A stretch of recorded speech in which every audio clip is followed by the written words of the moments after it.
Bismillahirrahmanirrahim. Assalamualaikum warahmatullahi wabarakatuh. Alhamdulillah wassalatu wassalamu ala Rasulillah wa ala alihi washabihi wa mawalah, amma ba'du. Kaum muslimin sekalian rahimani wa rahimakumullah, kita lanjutkan kembali pelajaran bahasa Arab dasar kita. Dan insyaallah kali ini kita akan membahas beberapa jenis isim yang lain setelah sebelumnya kita membahas 5 jenis isim yang dilihat dari sisi jumlah ya. Sebelumnya kita sudah mengenalkan ada istilah isim mufrad, ada isim musanna yang menunjukkan jumlah 2, kemudian isim jamak, ya, ada isim jamak dalam ini ada 3 macam, jamak mudzakkar salim, kemudian jamak muannas salim, dan yang berikutnya adalah jamak taksir ya. Jadi total ada 5 isim. Nah, sekarang kita akan melanjutkan mengenal 4 jenis isim yang lain ya. Ada isim yang disebut dengan asmaul khamsah, isim maqsur, isim mangkus, dan isim la yansharif ya. Di kitab Al-Muyassar bisa dilihat di halaman 9 sampai dengan halaman 10. Jadi pembahasan kali ini kita masih membahas 9 jenis isim ya, yang perlu kita ketahui sebelum kita memasuki inti pembahasan ilmu nahwu, yaitu perubahan bentuk akhir suatu kata. Apa saja yang 9 itu? Kita ulang lagi. Ada isim mufrad, musanna, jamak mudzakkar salim, muannas salim, jamak taksir. Ini 1 sampai 5 sudah dibahas di pertemuan sebelumnya. Dan yang keenam asmaul khamsah atau isim yang 5, isim maksur, isim mangkus, dan isim la yansharif yang dikenal juga dengan isim ghairu munsharif atau isim yang mamnu minas sharf. Nah, yang 6 sampai 9 yang akan menjadi fokus bahasan kita kali ini ya. Yang pertama atau yang nomor 6 dari 9 jenis isim tadi adalah asmaul khamsah, isim yang 5. Jadi di dalam bahasa Arab itu ada 5 isim yang dikelompokkan oleh para ulama secara khusus, di mana 5 isim ini memiliki ciri perubahan akhir kata yang sama.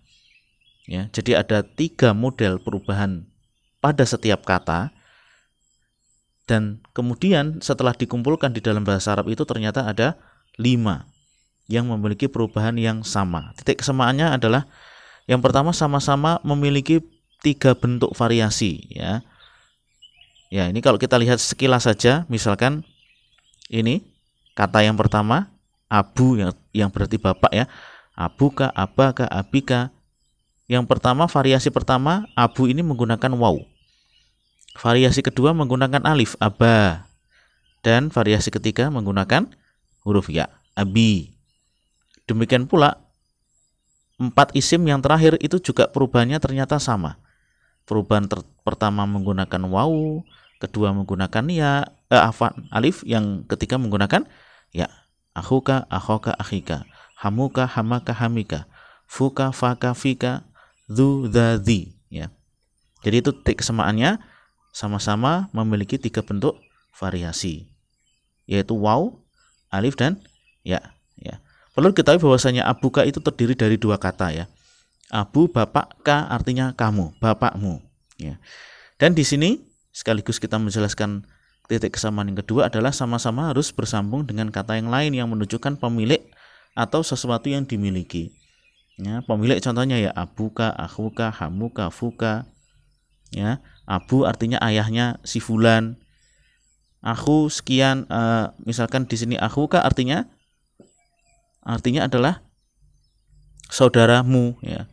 Hamu itu artinya ipar, fu artinya mulut, dhu itu yang memiliki ya.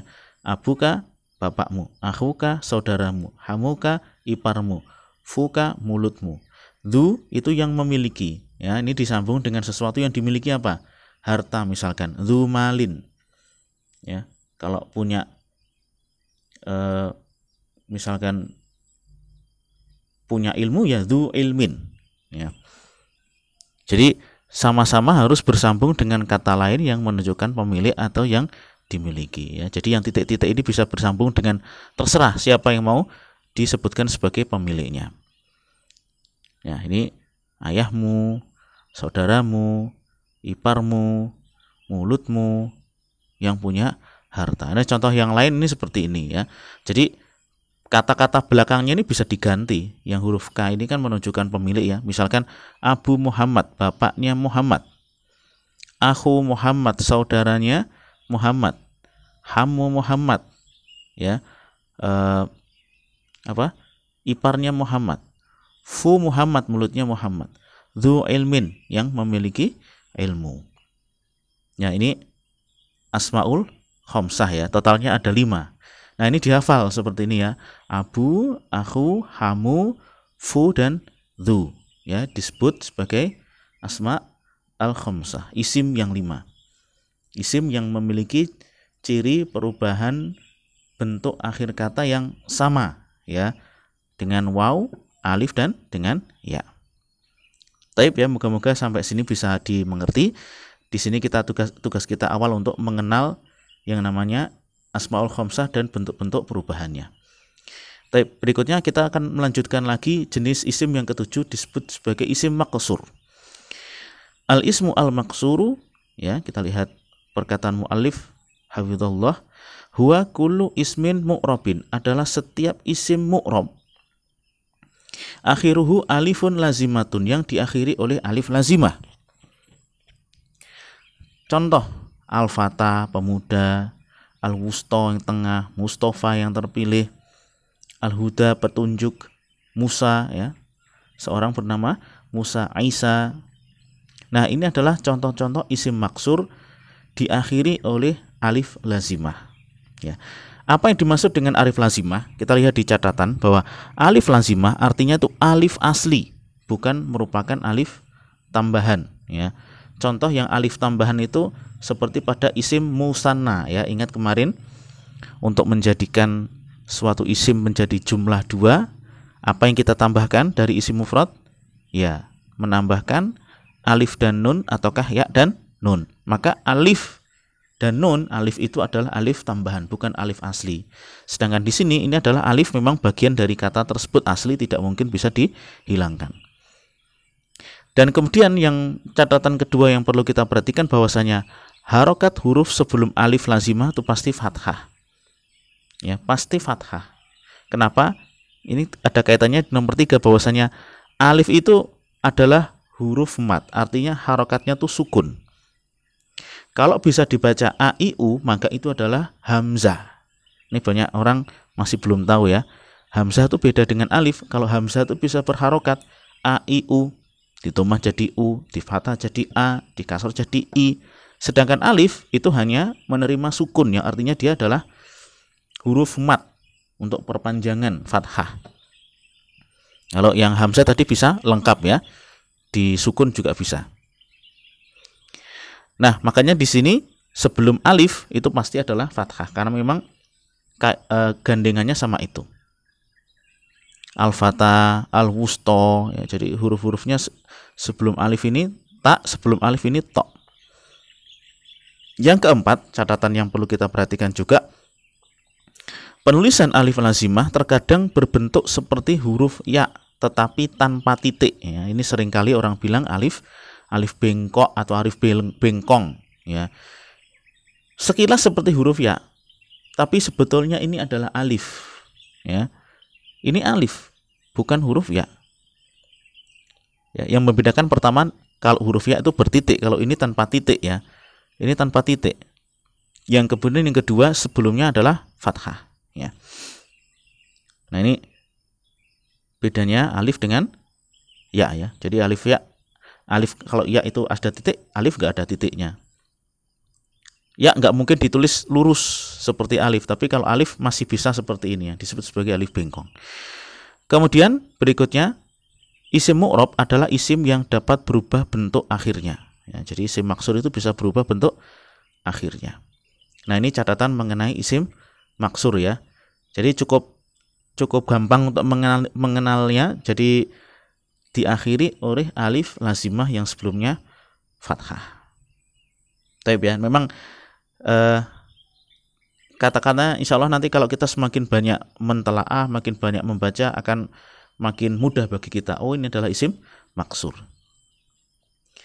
Taib, ini nomor 7. Sekarang kita lanjut ke definisi yang ke nomor 8, yaitu isim mangkus. Ya, hampir nama-namanya hampir mirip dengan yang nomor 7, jangan sampai kebalik-balik nanti. Ini mangkus, yang nomor 7 tadi maksur. Kata mu'alif al-mangkusu huwa kullu ismin mu'rabin akhiruhu ya'un lazimatun maksuratun maqoblaha. Ya, disebut dengan isim mangkus adalah isim mu'rab yang berakhiran ya lazimah dan huruf sebelumnya kasroh. Contoh, al-hadi, pemberi petunjuk atau penunjuk jalan, azani, orang yang berzina, ad-da'i, da'i ya, ar-rami, orang yang melempar, al-qadhi, qadhi atau hakim. Nah, ini contoh-contoh isim mangkus diakhiri oleh huruf ya, bertitik dan sebelumnya kasroh. Ya lazimah, kita lihat di catatan, adalah ya asli dari kata tersebut, bukan ya tambahan ya. Contoh yang ya tambahan adalah ya yang ada pada akhir isim musanna atau jamak mudzakkar salim. Nah, itu adalah ya tambahan ya. Ingat kemarin salah satu untuk membuat isim menjadi musanna adalah ditambahkan ya dan nun. Demikian pula untuk membuat jamak mudzakkar salim, di belakangnya tambahi waw dan nun ataukah ya dan nun, maka huruf ya itu adalah huruf tambahan. Kalau yang di sini ini asli. Yang nomor 2, harokat sebelum huruf ya lazimah adalah kasroh.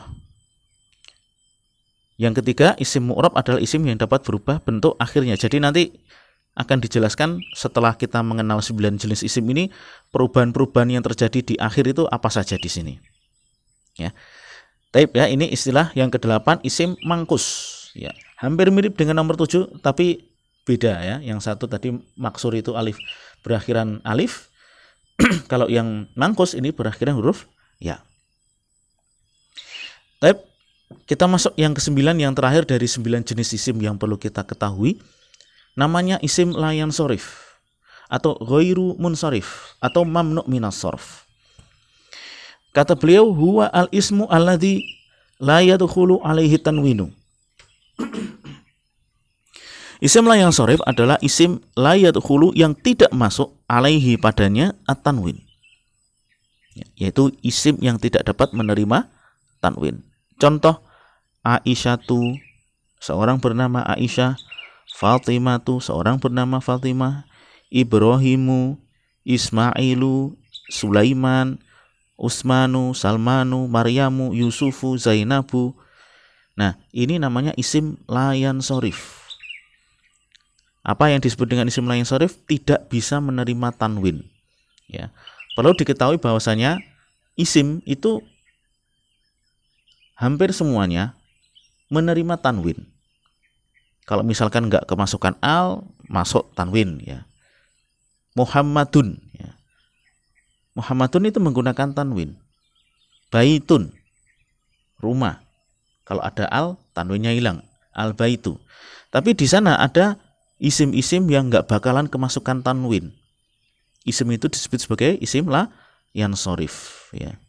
Yang namanya banyak, ghairu munsharif, mamnu' minas sharf juga bisa. Tapi intinya sama. Ya. Makna sharf kita lihat di catatan adalah tanwin. Jadi la yansharif adalah atau ghairu munsharif itu tidak bertanwin, atau mamnu' minas sharf, tercegah atau terhalang dari tanwin. Ya. Dan wasayati insyaallahu tafasiluhu, dan insyaallah nanti di belakang tidak lama setelah ini akan dijelaskan perincian mana-mana saja yang termasuk isim la yansharif atau isim yang tidak boleh kemasukan tanwin. Taib, ini definisi terakhir dari 9 jenis isim yang perlu kita ketahui. Ya, moga-moga dapat difahami ya. Jadi sedikit tambahan mengenai tanwin. Ya, jadi tanwin adalah nun sukun yang terucap di akhir kata. Nun sukun yang terucap di akhir kata. Tetapi tidak tertulis nun sukun. Ya. Ditulisnya adalah dhammatain, 2 dhammah, atau fathatain, 2 fathah, ataukah kasrotain, ataukah 2 kasroh. Namun di sini yang perlu kita berikan catatan khusus ya, bahwasanya ketika kita menulis fathatain, 2 fathah, ini yang perlu kita berikan catatan, harus menambahkan alif setelah fathatain. Ya, contohnya ini Muhammadun, kalau berakhiran dhammatain tambahkan saja dhammatain. Tapi kalau menulis Muhammadan setelah huruf dal yang di fathatain maka ditambahkan alif. Aturannya seperti itu. Kalau Muhammadin sama dengan tun ya, tidak perlu ditambahkan apa-apa. Jadi yang perlu ditambahkan adalah pada saat tanwin, fathah tanwin. Namun itu dikecualikan ya. Dikecualikan pertama pada tak marbutoh, isim yang berakhiran tak marbutoh. Maka tak marbutoh itu tak yang tertutup seperti ini, ujungnya terbuka. Jadi huruf tak itu kalau seperti perahu terbuka pada dua ujungnya itu namanya maftuhah, tak yang terbuka. Sedangkan ini taknya marbutoh, ujung satu dengan ujung yang lain saling berikatan, membentuk seperti huruf 5 ya, atau membentuk lingkaran. Itu namanya tak marbutoh. Kalau tak marbutoh pada saat kita menulis fathah tanwin itu tidak usah ditambahkan alif di sini. Ya, seperti biasa aja, tun tantin tanpa ditambahkan apa-apa. Ini beda dengan yang huruf tadi. Kemudian berikutnya kalau ada hamzah yang didahului alif ya, seperti ini. Samaun, samaan, ini juga tanpa diberikan alif tambahan. Atau hamzah yang berada di atas alif ya. Di sini kebetulan tidak kita tuliskan contohnya ya. Tapi insya Allah nanti kita akan sama-sama dapati isim-isim yang seperti itu. Tapi ini catatan penting yang perlu kita kasih tahu. Kebanyakan kalau pemula mereka nulis fathah tanwinnya tanpa memperhatikan aturan ini ya. Tapi silakan dikerjakan latihannya ya. Ija'al mayati kama dzukir. Jadikanlah yang berikut ini sebagaimana disebutkan. Ini latihan Asmaul Khamsah, kita diminta untuk menyebutkan variasinya ya. Seperti tadi dibentuk menjadi 3 jenis. Kalau ini latihan dari total 9 jenis isim. Udhkur anwa al-asma'i fima ya'ti. Sebutkanlah jenis isim berikut ini. Nah, jadi dari 9 jenis isim, mulai dari isim mufrad sampai dengan isim la yang shorif, ini masuk yang mana? Masuk yang mana? Ya, silakan dikerjakan. Nanti insya Allah akan kita cocokkan dengan kunci jawabannya. Ya, dan ini juga perlu kita perhatikan ya, bahwa salah satu kunci sukses belajar bahasa Arab adalah banyak-banyak latihan. Ya, jangan sampai nanti cuma sekedar aku teori aja bisa. Tapi kalau kita belajar latihan, kemudian misalkan salah dan dikoreksi, itu akan memberikan kesan yang dalam ya, bahwasanya oh saya dulu salah di sini, yang benar seperti ini. Jadi lebih menancap dan lebih kokoh ya. Tapi demikiannya bisa kita sampaikan. Subhanakallahumma wa bihamdika asyhadu an la ilaha illa anta astaghfiruka wa atubu ilaik. Assalamualaikum warahmatullahi wabarakatuh.